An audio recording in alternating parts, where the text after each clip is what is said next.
Avec la Semaine québécoise de réduction des déchets qui s'est déroulée et terminée dernièrement, à fin octobre, il y a eu plusieurs initiatives qui ont été faites, à même le fonds Éco-IGA, évidemment, qui est mis aussi de l'avant-plan par cette, d'ailleurs, firme d'épicerie pour pouvoir valoriser aussi la récupération et toute initiative aussi qui permettent la réduction des déchets.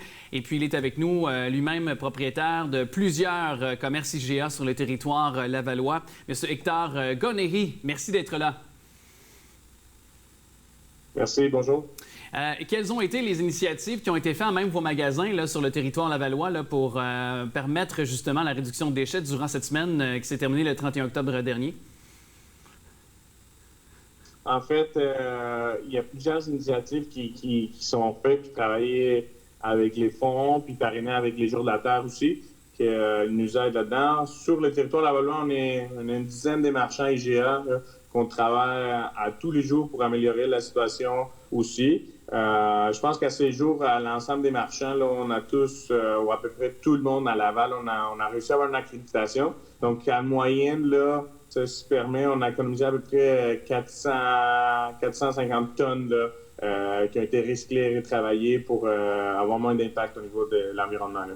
Et quelles ont parmi ces initiatives-là, ces exemples-là que vous pouvez nous donner, par exemple, chez vous, qu'est-ce que vous avez fait dans vos supermarchés là, pour réduire ces déchets et tenter aussi d'améliorer finalement les choses que sur le plan environnemental?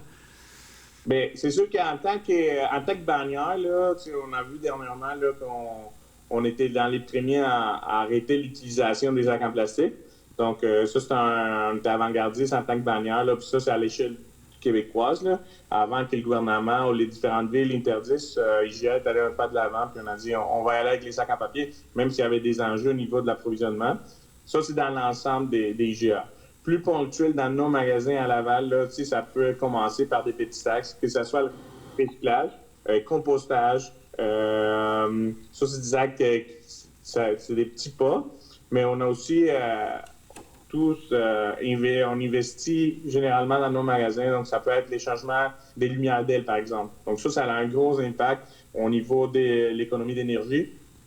On a aussi un programme d'économie au niveau de l'Estéromus. Donc, c'est pas très populaire, c'est pas tout le monde qui le fait. C'est pas facile à recycler de l'Estéromus.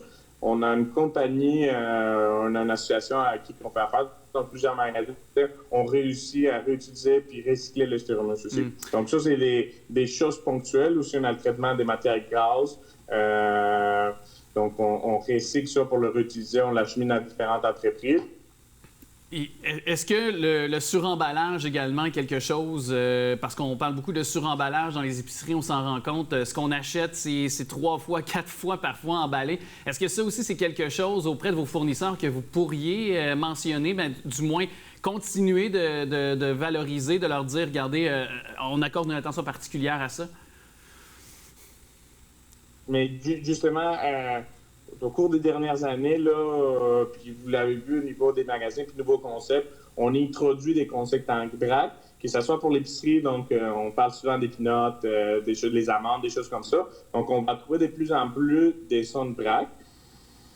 C'est sûr qu'avec la pandémie, ça a amené des enjeux. Oui, et on vous perd un peu, M. Gonery. Malheureusement, je vais devoir écourter un peu la conversation.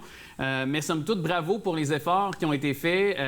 Et puis, on va rester à l'affût de vos démarches et également au sein du groupe IGA aussi pour de ce qui est de toutes les initiatives qui sont faites concernant l'apport environnemental. Évidemment, comme vous avez dit, chaque petit geste peut compter. Puis, avec le temps des fêtes qui s'en vient, il y aura beaucoup de consommation. Alors, souhaitons que les gens soient aussi aux aguets sur ce plan-là et peut-être aussi encourager nos marchands locaux, donc d'aller vous voir du côté lavallois, les différents marchands IGA, donc, et puis de pouvoir acheter le plus maximum, au maximum sur le plan québécois. Donc, je pense qu'on est toujours gagnant. Merci beaucoup de nous avoir parlé.